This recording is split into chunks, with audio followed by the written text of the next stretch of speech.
Fala, família vascaína, fazer um vídeo aqui. Faz tempo que eu não faço vídeo aqui no YouTube. Você que tá chegando aí pela primeira vez, já se inscreve aí, clica aí em curtir, curte, compartilha aí com seus amigos, beleza? Então vamos pro vídeo falar do Vasco da Gama. Vasco que enfrenta quarta-feira o Cruzeiro, 7 horas. Cruzeiro que foi punido aí pelo STJD. Lembra daquele jogo Curitiba e Cruzeiro, que o Curitiba ganhou de 1-0? Eu fiquei muito feliz. Beleza, esse jogo aí, a torcida do Cruzeiro no finalzinho do jogo invadiu o campo e a torcida do Curitiba também.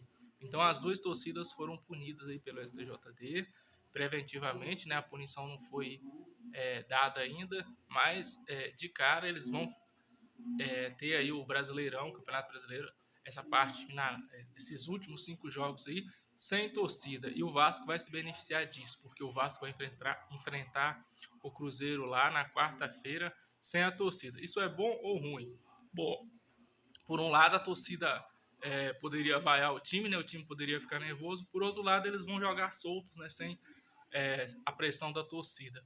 E esse jogo é uma final para o Vasco. O Vasco tem 40 pontos. Se ganhar do Cruzeiro, chegará aí aos 43. E para o Cruzeiro também é uma final, porque antes do jogo do Vasco, amanhã, hoje é sexta-feira, quando eu estou fazendo esse vídeo, o Cruzeiro vai enfrentar o Fortaleza lá em Fortaleza. Jogo duro, o Cruzeiro tá aí, não vem vencendo, há 3 partidas não ganha, mas o Fortaleza também tá passando por uma dificuldade para vencer. Então, apesar do favoritismo ser do Fortaleza, pode ser que o Cruzeiro venha aprontar aí para cima do Fortaleza e ganhar lá. E se o Cruzeiro ganhar do Fortaleza, vai vir com um ânimo novo aí para cima do Vasco, vai vir motivado, né, uma vitória com os mesmos números de pontos do Vasco, 40 pontos, só que atrás do Vasco em questão de saldo de gol. O Cruzeiro não faz muitos gols, né? Essa é uma pressão aí da torcida organizada do Cruzeiro lá. Eles cobram que o time não, meio que não faz gol, mas a defesa do Cruzeiro é uma das melhores, mas não faz gol. Vamos lá, falar do Vasco agora. O Vasco que vai ter Medel. Medel tomou o segundo cartão amarelo ontem jogando pelo país, pelo Chile, país que ele pertence, né? Que ele, na seleção dele, ele tomou o segundo cartão amarelo e vai voltar aí poder enfrentar o Cruzeiro, vai estar à disposição para enfrentar o Cruzeiro na quarta-feira às 7 horas. Esse jogo para o Vasco é muito importante. E por que eu acho que o Vasco não deve vencer esse jogo? Acredito no empate ou até na derrota do Vasco. Ah, mas poxa, você tá com a camisa do Vasco aí, rapaz. Você tá torcendo contra o Vasco? Não. Depois vocês podem me cobrar aqui nos comentários. O Vasco sabe dificultar as coisas. Quando é um jogo, um exemplo, o jogo do Botafogo, que você acha que o Botafogo ia ganhar, que às vezes poderia, o Botafogo teria aí um favoritismo até maior. Mas o Vasco foi lá e ganhou esse jogo, né? Pois é, porque o Vasco não era favorito.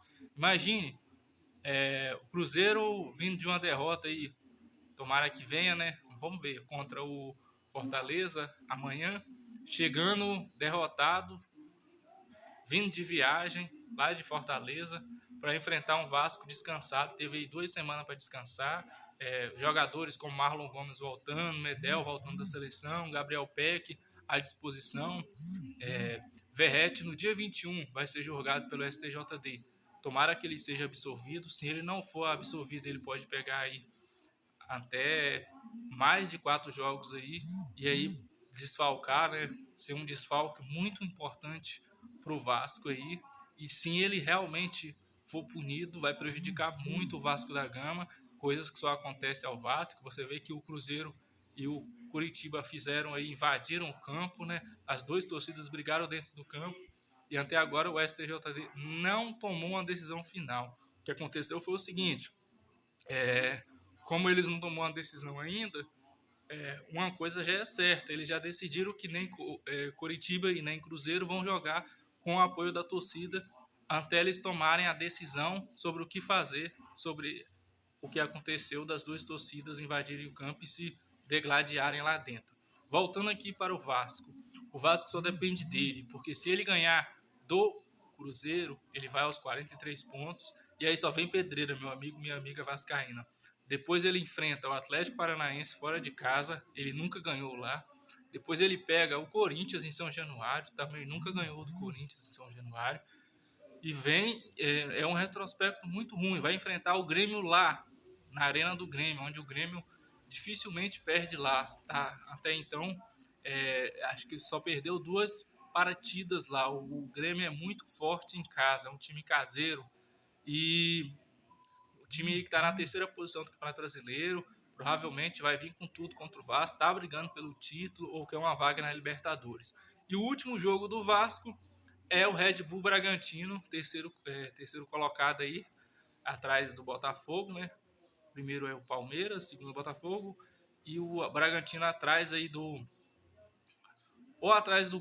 depois eu vou ver a classificação, mas eu acho que ele está atrás do Botafogo, é o terceiro colocado, Grêmio em quarto. Também vai querer, dependendo aí dessas vitórias, se ele venceu ou não, ele vai estar brigando ou por Libertadores ou pelo título. Então vai ser um jogo muito duro. Lembrando que o Vasco empatou com esse mesmo Red Bull Bragantino na casa dele, no Abchek, estádio Abchek, em São Paulo. Então é um jogo dificílimo. Então o melhor jogo para o Vasco garantir 3 pontos é contra o Cruzeiro, porque depois sai para enfrentar o Atlético Paranaense, recebe o Corinthians, que sempre é um jogo difícil enfrentar o Corinthians, seja qual for o time do Corinthians, é sempre um time enjoado e é difícil. Depois vai encarar o Grêmio, lá na Arena do Grêmio. O time do Renato é um time muito competitivo. O Vasco até ganhou do Grêmio em São Januário, mas assim, foi o sufoco, fez 1-0 e o Grêmio teve muitas chances de até virar o jogo. O Vasco também teve chances de fazer o segundo. Foi um jogo que o Vasco conseguiu arrancar ali uma vitória, fez o gol no primeiro tempo e depois vai enfrentar o Red Bull Bragantino em casa, que também vai ser outra pedreira. Então, meu amigo, a situação do Vasco, o melhor jogo do Vasco, por incrível que pareça, é contra o Cruzeiro, mesmo sendo fora de casa, mas sem a torcida. Mas sabe como é, né? Quem assistiu o jogo América 1, Vasco 2, sabe como o Vasco sabe dificultar as coisas. Quando é um jogo para ele ganhar, ou ele empata ou ele perde. Mas espero que eu esteja errado, que o oráculo mágico aqui esteja errado, que o Vasco consiga aí uma grande vitória contra o Cruzeiro, beleza? Você que ainda não é inscrito aqui no meu canal, se inscreve, deixa o seu like, seu joinha, compartilha aí para seus amigos, beleza? Então, até o próximo vídeo aí falando do Vascão. Valeu!